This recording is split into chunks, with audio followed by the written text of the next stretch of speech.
mon ami. Aujourd'hui, nous allons à la rencontre d'un petit animal gentil, l'ami des jardiniers, le hérisson. On y va?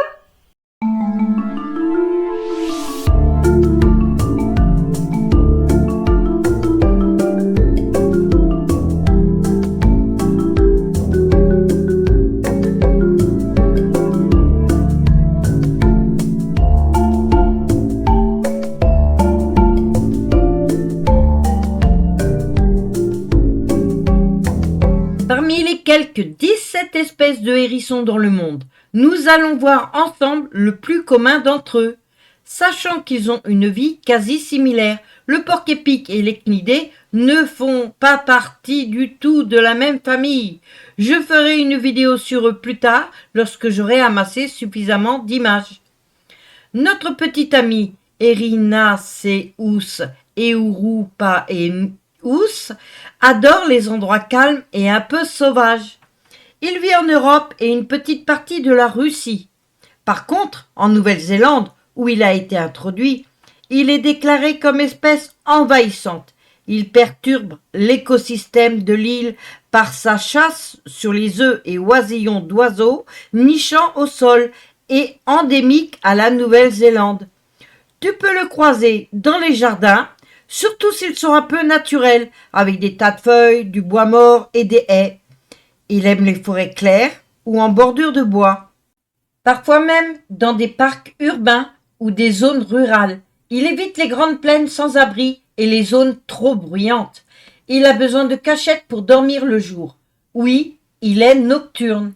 Il se cache sous un tas de branchages, dans un terrier abandonné, ou même sous une cabane de jardin si t'es sympa et que tu lui laisses un coin tranquille. C'est un petit animal rondouillard, long de 20 à 30 cm, avec un poids entre 800 grammes et 1 kg de sang. Un vrai nounours miniature. Eh oui, mais décidément, tu touches à tout. Son dos est couvert de 5000 à 7000 piquants. Pas des vraies épines, mais des poils durcis. Ces piquants sont blancs à la base et brun beige avec des bandes plus foncées. Son ventre, lui, est tout doux, couvert de poils bruns ou gris. Dans certains territoires, ils sont même blonds. Il a un petit museau pointu, des yeux noirs vifs et des oreilles courtes mais bien visibles. J'adore sa petite bouille, trop mignon. Il ne voit pas très bien, plutôt flou, mais il a une excellente ouïe et un très bon odorat. Quand il a peur, il se roule en boule. Il a des muscles qui hérissent ses piquants, comme nous quand on a la chair de poule, et des muscles spéciaux qui referment son armure de piquants vers l'extérieur, comme une capuche ou un poncho, et plus rien ne passe. Malgré ses petites pattes, il peut parcourir jusqu'à 3 km par nuit en quête de nourriture. Pas mal pour un si petit bonhomme, non?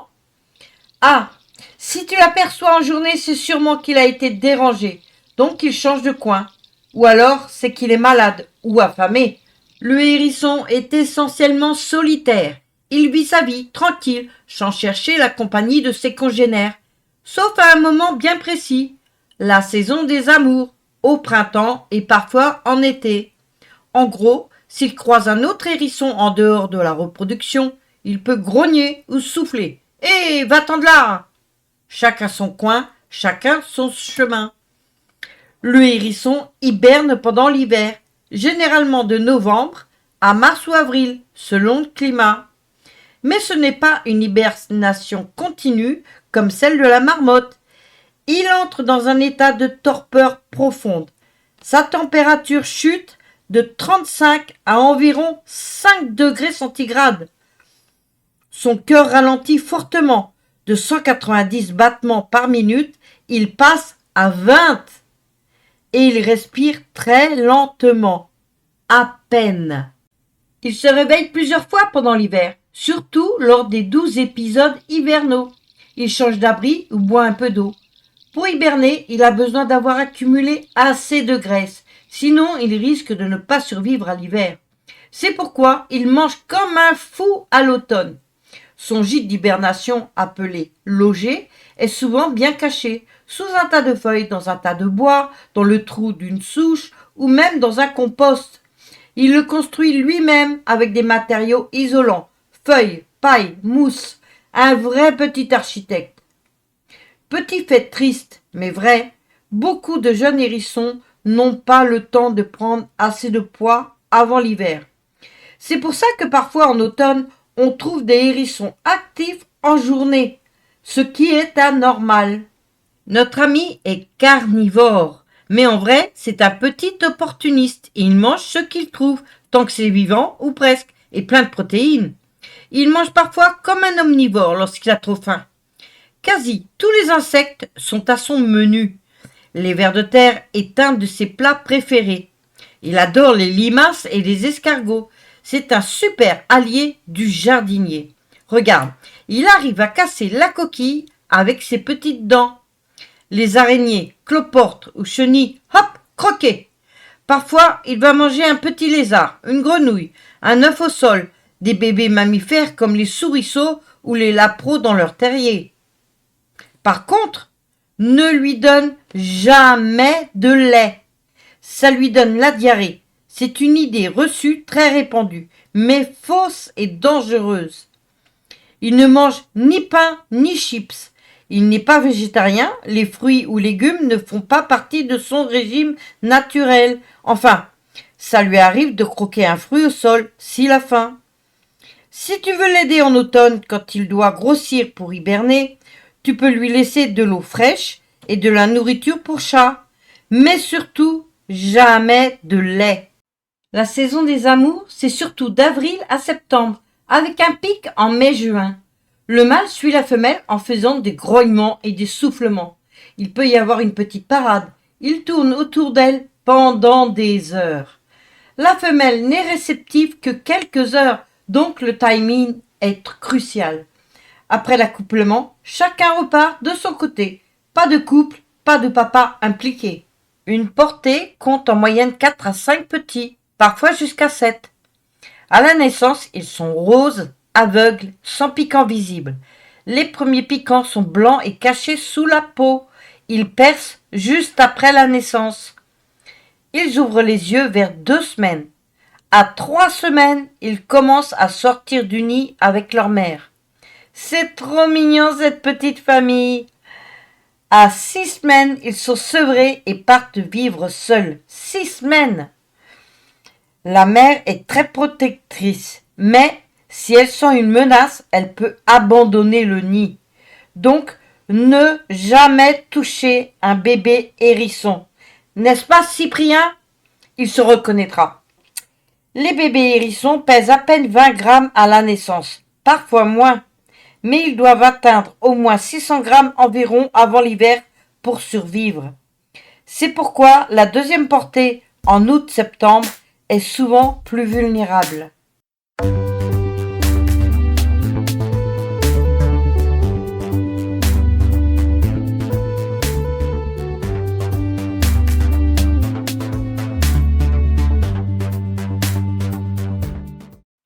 Même si le hérisson a ses piquants en armure, il n'est pas invincible. La chouette effraie est l'un de ses plus gros prédateurs. Elle chasse la nuit, comme lui, et ses serres puissantes peuvent retourner le hérisson ou l'attraper avant qu'il ne se roule en boule. D'autres rapaces nocturnes se mêlent de la partie de chasse parfois. Le blaireau, sans aucun doute le plus redoutable de ses prédateurs, très fort, avec des griffes puissantes. Il peut dérouler un hérisson roulé en boule. C'est l'un des rares capables de le faire. Puis il le décortique comme une châtaigne. J'en dis pas plus, ça devient glauque. Bref, il le mange. Le renard est le chien domestique, surtout les curieux ou les joueurs.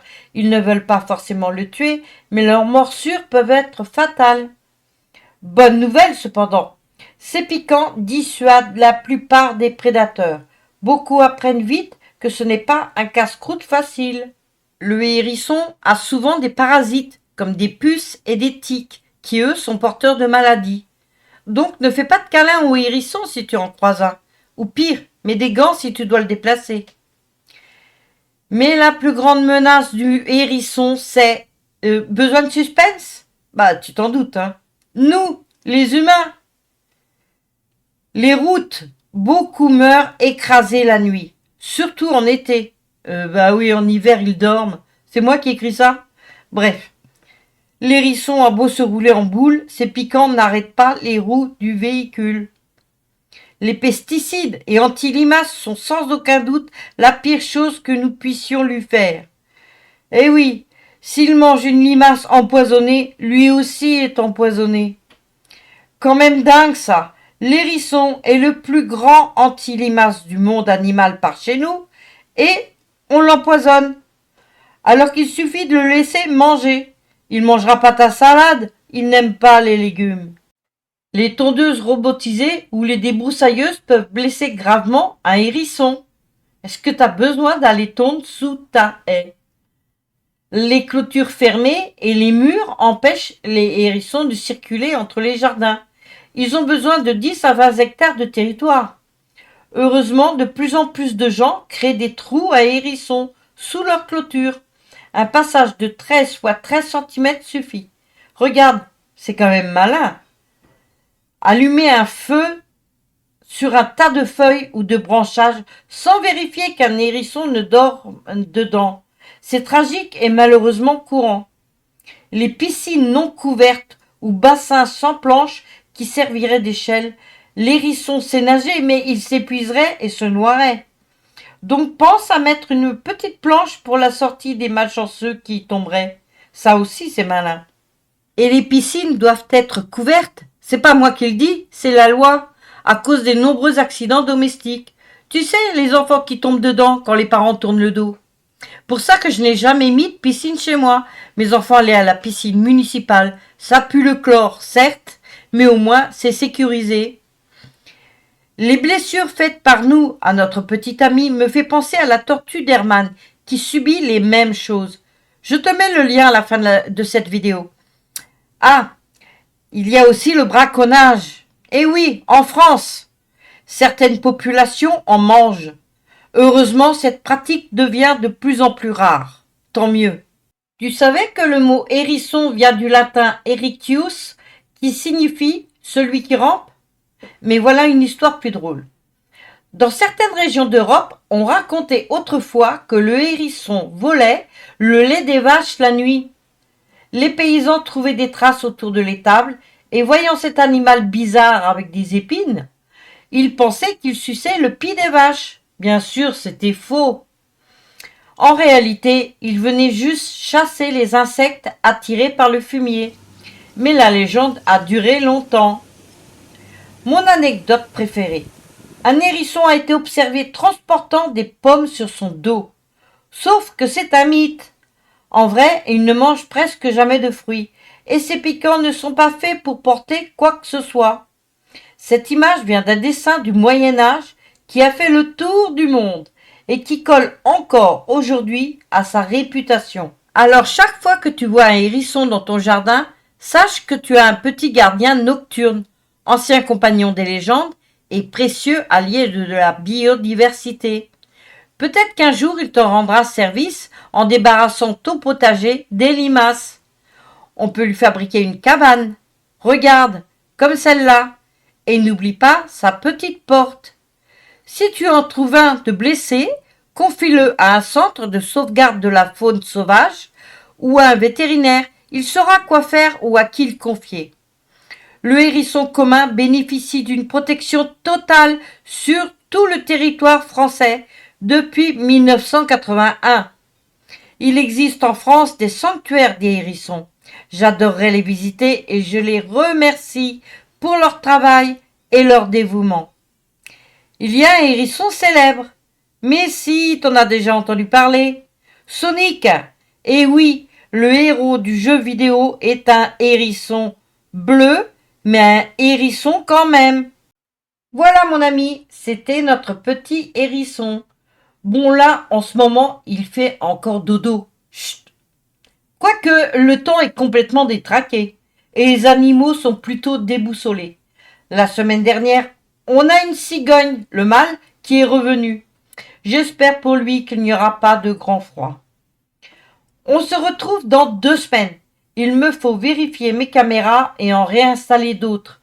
Et je ne peux vraiment pas être à 2 endroits à la fois. Et oui, la plupart du temps, je fais tout toute seule. Recherche, enregistrement, montage, bref. Passe une bonne fin de semaine, mon ami. Et n'oublie pas que la nature est précieuse.